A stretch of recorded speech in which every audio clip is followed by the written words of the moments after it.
terkait dengan doom spending yang banyak dilakukan oleh generasi milenial dan juga Gen Z. Kalau kita persingkat dengan zilenial aja kali ya. Betul. Ini kita ya, milenial dan Gen Z ya. Kamu lagi nyindir kita apa gimana sih sebenarnya? Oh iya, jadi kita bertiga ini adalah milenial yang akan membicarakan doom spending. Langsung aja kalau gitu kan kita sudah ada pakarnya nih perencana keuangan. Ada Mbak Rista Zwestika yang sudah bergabung bersama kita di Selamat Pagi Indonesia. Kali ini kita akan bahas soal doom spending. Tapi sebelum kita berbincang, pemirsa generasi Z dan juga milenial ini memang diprediksi akan terjebak dalam fenomena doom spending yang sedang terjadi di kalangan anak muda, yang diprediksi ini akan memicu masalah keuangan katanya. Jadi pemirsa, menurut ahli keuangan, doom spending ini adalah perilaku mengeluarkan uang tapi secara berlebihan atau impulsif. Jadi ketika seorang dalam keadaan stres atau cemas, dan pengeluaran ini disebut pengeluaran sia-sia yang seringkali dilakukan saat kondisi ekonomi dalam masa sulit seperti krisis global, masalah pribadi, atau kondisi masa depan yang tidak pasti. Untuk fenomena doom spending ini terjadi karena beberapa faktor, yaitu psikologis antara perasaan yang ditimbulkan saat berbelanja, yaitu kepuasan instan. Oke, selain itu nih Jessica, doom spending itu juga dipengaruhi faktor tekanan sosial, terutama efek media sosial yang kerap memperlihatkan gaya hidup mewah dan kesuksesan orang lain. Katanya sih begitu ya. Coba nanti kita tanya langsung nih ya sama Mbak Rista, apakah memang ada faktor-faktor misalnya dari melihat gaya hidup orang lain di sosial media, itu sebenarnya seberapa besar ya mempengaruhi orang tuh doom spending. Coba kita mau langsung tanya ke Mbak Rista. Mbak, definisi doom spending sama boros mungkin, atau definisi-definisi mengeluarkan uang lain tuh kira-kira apa sih bedanya sebenarnya? Apa sih bedanya gitu? Tadi tuh kalau untuk doom spending kan tadi udah dijelasin sama Kak Jess sama Kak Jason gitu ya. Udah lancar banget dijelasinnya. Karena kayaknya udah ada pengalaman pribadi kayaknya. Itu secara dia. tidak langsung gitu. Kita suka nggak sadar gitu ya.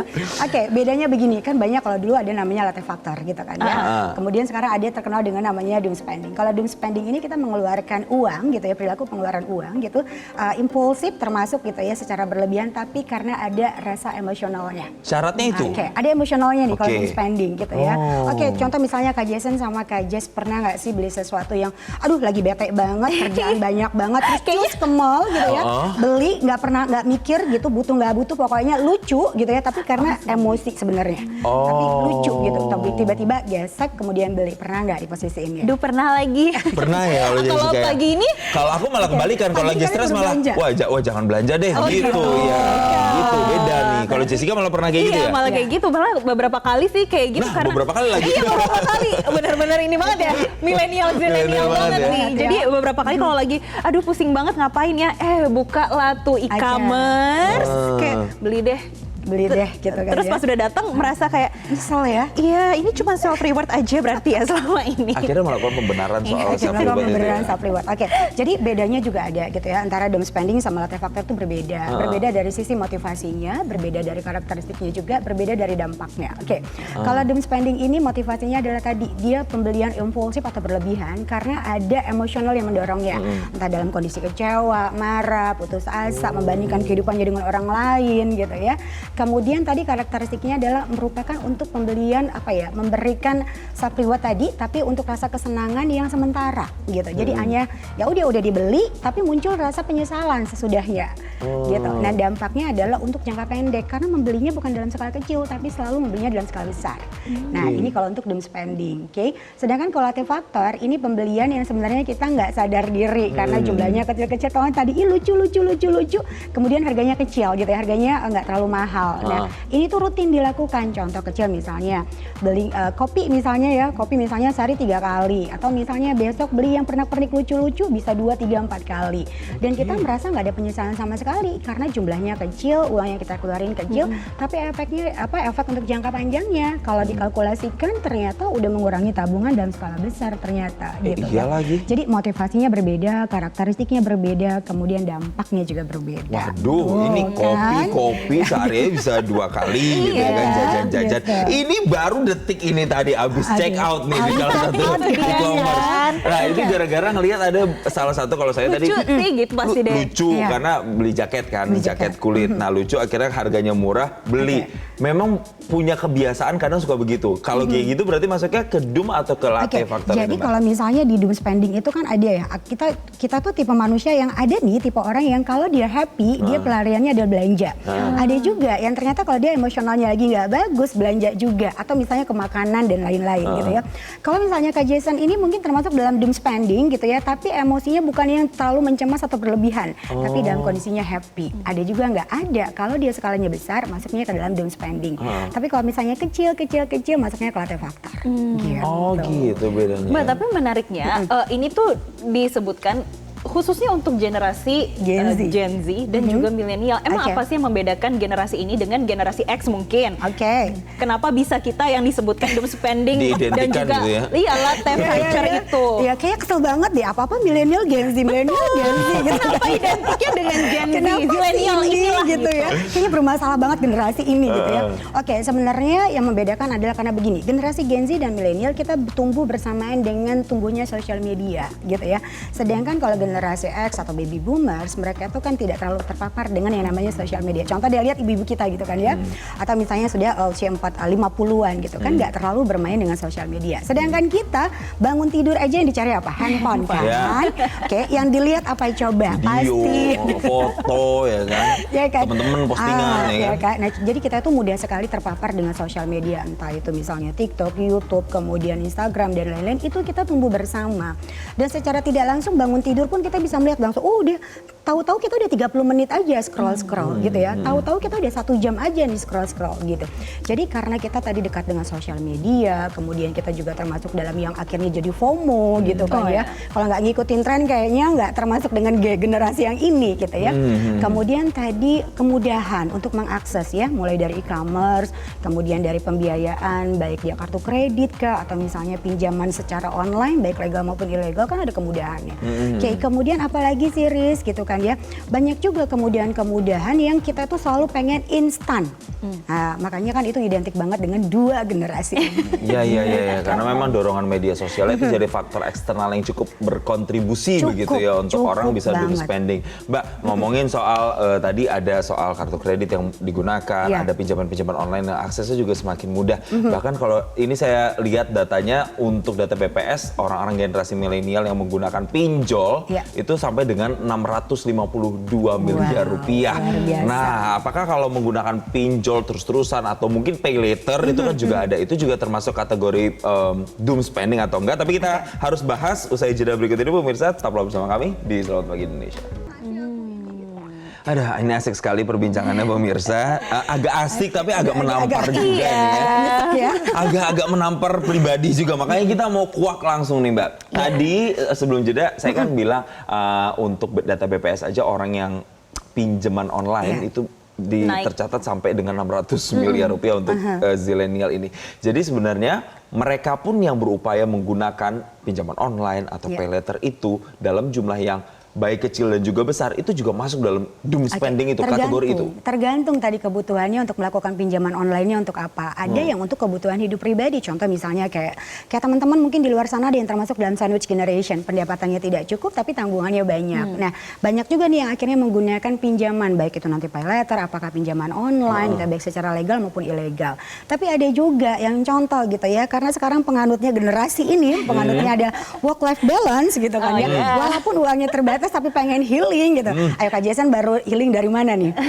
Iya ada sih, dari luar gitu ya kan. Nggak boleh deh, jangan deh. Pokoknya dari langsung luar berasal gitu lihat kan. rekening soalnya gitu. Ya kan? Itu tuh langsung gitu ya. Ya udah deh, uangnya nanti aja, bayarnya nanti. Toh nanti kan tetap gajian gitu ya. Nanti aja dibayarnya. Nah, pola pikir itu tuh benar-benar yang sering kejadian. Nah, kita tuh selalu menggampangkan. Udah gampang aja, nanti gajian lagi nanti bisa dibayar gitu ya. Jadi banyak kategorinya Kak. Memang ada yang untuk memenuhi kebutuhan hidup pribadi gitu ya, hidup kehidupan keluarga gitu ya, atau memang untuk memenuhi keinginan yang tadi berdasarkan kata-kata Sapriwa tadi, work life balance gitu ya.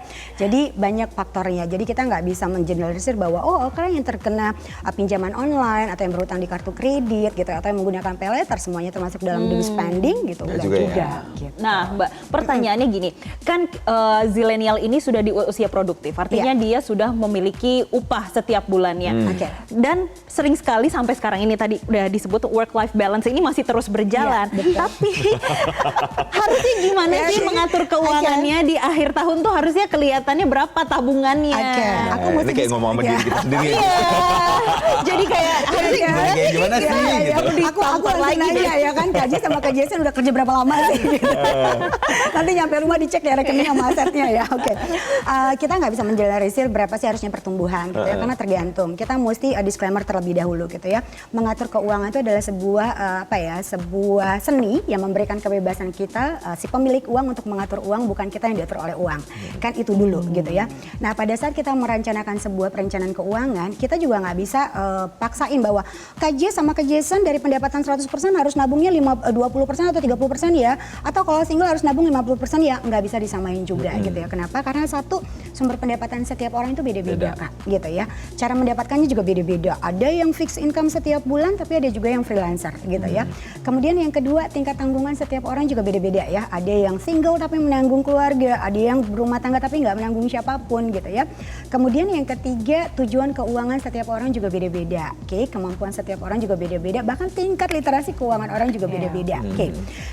Seyogianya adalah mengatur keuangan itu tadi skala prioritas, wajib, butuh, dan ingin gitu ya. Kita lihat apakah dalam kondisi pendapatan kita 100% bisa kita gunakan, misalnya kebutuhannya 50% gitu ya, kemudian yang kewajiban gitu ya, kemudian untuk yang kita nabung segala macam itu ada di 30%, untuk healingnya 20%, jadi tetap work life balance gitu misalnya.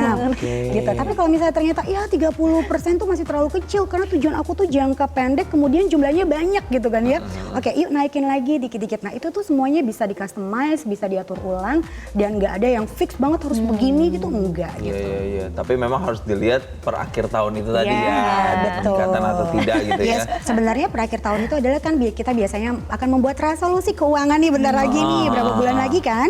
Oke, kita mesti lihat dulu reviewnya. Oke, kalau misalnya dalam 1 tahun kerja, contoh misalnya kita punya pendapatan misalnya 10 juta gitu ya, kita nabungnya adalah misalnya 10%, berarti kan kita nabungnya 1 juta.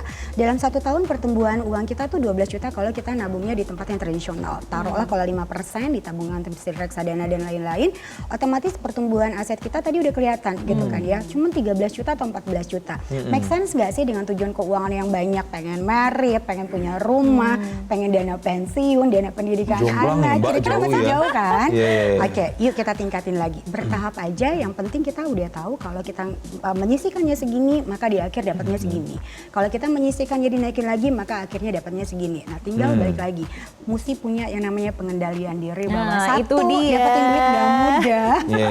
Pengendalian diri, jadi dilihat lagi work life balance-nya Ya, gimana nih. betul. Iya, karena harus dipisahkan juga yang mana keinginan dan juga yang mana benar-benar jadi kebutuhan begitu ya. Jangan sampai gara-gara doom spending prioritas utama kita malah jadinya terbengkalai dan tujuan utama dari keuangan kita malah jadi nggak tercapai gitu ya. Betul. Barista, terima kasih atas tamparannya di pagi hari di pagi ini. hari ini benar-benar menampar sih. Udah mau akhir tahun loh, sebentar itu lagi dia. kan beberapa bulan. Udah mulai hitung-hitungan ya kita Iya. sekarang. Jadi intinya tetap aja harus ada pengendalian diri, kemudian ada perencanaan keuangan yang matang, sama ada kontrol emosinya juga. Kontrol Betul. emosi. Harus dikontrol emosinya supaya nggak jadi impulsif dan doom Yes, spending ya. Terima betul. kasih Barista Sama-sama, Swastika Perencana sudah Keuangan membantu. telah bergabung bersama kami, dan pemirsa tetaplah kontrol diri Anda untuk tetap selalu menyaksikan Selamat Pagi Indonesia, karena saat lagi kami akan hadir dengan informasi lain untuk Anda. Tetaplah bersama kami.